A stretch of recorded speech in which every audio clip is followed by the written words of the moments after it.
Good evening friends, you are banker में स्वागत है आप सभी लोगों का। आज हम लोग डिस्कस करेंगे 26 मई the Economic times editorial 2020।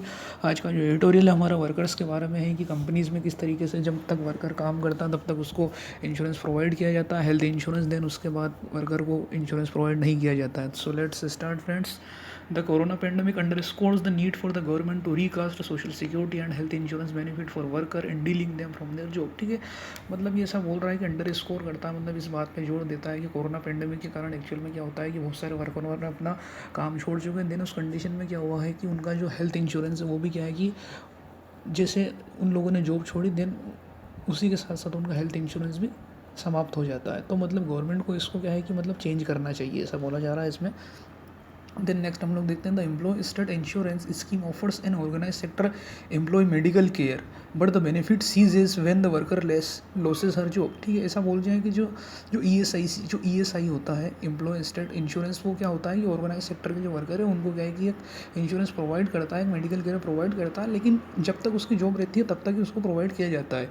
The government should delink this benefits that are tied to a workers job and link them to individual as workers move towns and jobs from regular jobs to gigs and back. तो ऐसा बोला जा रहा है कि जो government को क्या है कि मतलब इसको डीलिंग कर देना चाहिए। मतलब ऐसा ना हो कि सिर्फ वो जॉब कर रहा है तभी उसको इंश्योरेंस प्रोवाइड किया जाए, वैसे भी उसको क्या है कि एक इंश्योरेंस प्रोवाइड किया जाना चाहिए। मतलब इसको क्या है कि एक इंडिविजुअली इसको उस पर्सन से लिंक करना चाहिए, क्योंकि जो पर्सन जो रहता है, देखो इसमें दिया हुआ है worker move towns and jobs from regular jobs to gigs and back. क्योंकि पर्सन क्या है कि अपनी जॉब्स चेंज करता रहता है, वो टाउन भी चेंज करता है, कभी कभी एक रेगुलर जॉब में रहता है, कभी गिग जॉब में रहता है। अब देखो गिग जॉब का मतलब क्या होता है, GIGS जैसा इसमें दिया हुआ है। गिग जॉब का मतलब होता है कि एक लिमिटेड टाइम के लिए जो जॉब रहती है उसको हम लोग बोलते हैं गिग जॉब। और रेगुलर जॉब क्या है कि एक परमानेंट जॉब होती है, जैसे कि 9 से 6 आपको जाना है, देन जाना है, लेकिन तो आपको रेगुलर जाना है। लेकिन गिग जॉब में क्या होता है कि मतलब एक पर्टिकुलर टाइम के लिए होती है। जैसे मान लो कोई प्रोजेक्ट है मेरा 6 महीने का, तो देन उस जॉब को हम लोग गिग जॉब बोलेंगे। 6 महीने के बाद आपका वो जॉब खत्म हो जाएगा।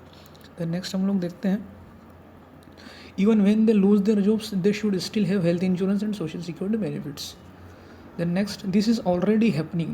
The national pension system has made retirement saving portable across job and geography. जैसे हम लोगों को पता है कि जो नेशनल पेंशन सिस्टम है उसने जो है मतलब मेड कर रखा है retirement saving portable has made retirement saving. देखो आप लोगों को पता होगा कि जो नेशनल पेंशन सिस्टम में एक सर्विस, एक फैसिलिटी प्रोवाइड करता है कि जो एम्प्लॉयज़ रहते हैं कंपनी के या फिर जो वर्कर रहते हैं, अपनी जो पेमेंट का कुछ पोर्शन क्या है कि मतलब अपनी सैलरी से डिडक्ट करवा सकते हैं।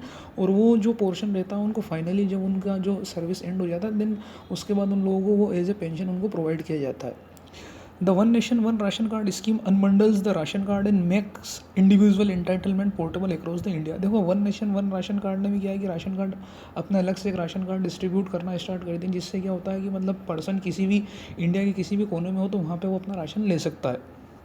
देन नेक्स्ट हम लोग देखते हैं, you could say Ayushman Bharat work this way too, however it is a regular insurance scheme where hospitals are paid for treating people, the incentives are all mislaid. ठीक है, देखो इसमें बोला जा रहा है कि आयुष्मान भारत भी सेम इसी तरह काम करता है, लेकिन अब इसमें बोल रहे हैं the incentives are all misaligned. लेकिन जो इसमें जो इंसेंटिव जो है वो क्या है कि सब मिस अलाइंड है। कैसे देखते हैं, the more the hospital spend on investigation procedure and medication the more profit. इसमें ऐसा देखो एक्चुअल में इसमें ऐसा बताया जा रहा है कि आयुष्मान भारत स्कीम के अंदर क्या होता है कि जैसे मान लो कोई पेशेंट अगर आता है तो वो लोग क्या है कि जितना वो लोग प्रोसीजर को मतलब एनलार्ज करेंगे, मतलब जितना प्रोसीजर उसका लंबा चलाएंगे। फॉर एग्जांपल जैसे कि मेडिकेशन में हो गया और प्रोसीजर हो गया, इन्वेस्टिगेशन हो गया, तो देन क्या है कि उतना उनको हॉस्पिटल्स को उतना प्रॉफिट ज़्यादा मिलता है। इसमें ऐसा बोला जा रहा है। rather the payment should be taking care of the health of a defined population paid in advance। लेकिन इसके बजाय क्या होना चाहिए कि जो मेडिकेशन मिल रहा है, जो हेल्थ केयर सर्विस जो प्रोवाइड की जा रही है, मतलब एक डिफाइंड सेक्शन होना चाहिए, उसी को सिर्फ ये प्रोवाइड की जानी चाहिए। In the scenario, the incentive is to keep the person proactively healthy and give efficient care, minimizing the cost। इससे क्या होगा कि जो कॉस्ट रहेगी वो भी क्या मिनिमाइज हो जाएगी। Fear of reputational damage, competition among healthcare providers and regulation can guard against deficient care। तो इसमें बोला जा रहा है कि अगर ऐसा हो कि रेपुटेशनल डैमेज का अगर फियर हो और कंपटीशन हो अमंग हेल्थ केयर प्रोवाइडर, और साथ ही साथ रेगुलेटरी जो गार्ड रहते हैं अगर वो इम्पोज किए जाएँ, तो देन उससे क्या होगा कि मतलब जो डिफिशिएंट केयर जो रहती है, जो हेल्थ केयर वर्कर की जो डिफिशिएंट केयर रहती है, उससे क्या है कि हम लोग बाहर आ सकते हैं। मतलब फिर वो लोग क्या है कि एक एफिशिएंट वे में क्या है कि हेल्थ केयर करेंगे पेशेंट की। In such scenario total health care expenditure can be contained at about the same level. अगर हम लोग ऐसा सब कुछ करते हैं जैसा मैंने आपको ऊपर बताया है, तो उन सबसे क्या होता है कि उन सबसे क्या होगा कि जो हेल्थ केयर का जो एक्सपेंडिचर एक लेवल पे आ जाएगा, ठीक है। Can be contained at about the same level it cost in Britain and it's functional national health system. जैसा कि ब्रिटेन में अबाउट 7% ऑफ जीडीपी, ब्रिटेन में जो इसका खर्चा है वो एक्सपेंडिचर है वो 7% इसकी जीडीपी का है। In the US missing unemployment benefit combine with job linked health insurance to push कोविड-19 patient to turn up for work and infect others. India must draw the right decision, must draw the right lesson, sorry. अब देखो इसमें ऐसा क्या बोल रहे हैं कि देखो यूएस में क्या होता है कि मतलब अगर आप अगर आपको जो हेल्थ इंश्योरेंस दिया जाता है वो जॉब लिंक के आपकी जॉब के साथ लिंक रहता है। अगर आपकी जॉब नहीं रहेगी देन आपको क्या है कि हेल्थ इंश्योरेंस नहीं प्रोवाइड किया जाएगा।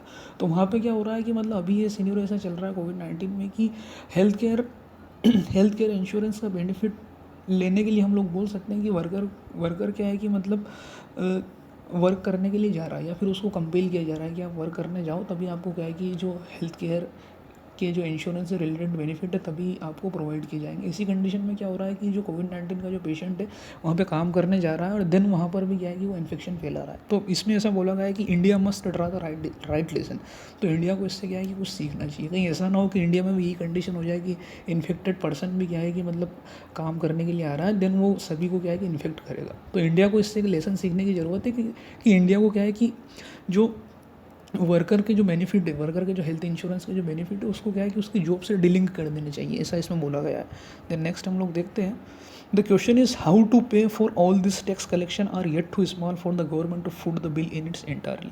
क्वेश्चन नहीं उठता है कि मतलब गवर्नमेंट इन सबके लिए कैसे पे करे, क्योंकि मतलब क्या है कि जो टैक्स कलेक्शन है वो भी बहुत कम है अभी हाल फिलहाल वाली स्थिति में। A certain portion of the earning of all workers including gig workers can be diverted to pay for health care and social security. अब इसमें ऐसा बोला जा रहा है कि कुछ जो पोर्शन रहता है वर्कर की अर्निंग का, उसको क्या है कि मतलब डाइवर्ट कर सकते हैं to pay for health care and social security, ठीक है। मतलब उनके हेल्थ केयर और सोशल सिक्योरिटी के लिए उनका ही कुछ पेमेंट क्या है कि वहाँ पे हम लोग क्या कर सकते हैं, उसको डाइवर्ट कर सकते हैं। The government can pay for the poor, ठीक है, the government can pay for the poor, और जो पुअर रहते हैं उसके लिए गवर्नमेंट पे कर सकती है। सो फ्रेंड्स, ये था हमारा आज का द इकोनॉमिक टाइम्स का एडिटोरियल। अच्छा लगे तो प्लीज़ लाइक कीजिए, शेयर कीजिए। Thank you so much. कल हम लोग नए एडिटोरियल के साथ मिलेंगे। Thank you so much. Good night, शुभ रात्रि, शब्बा खैर।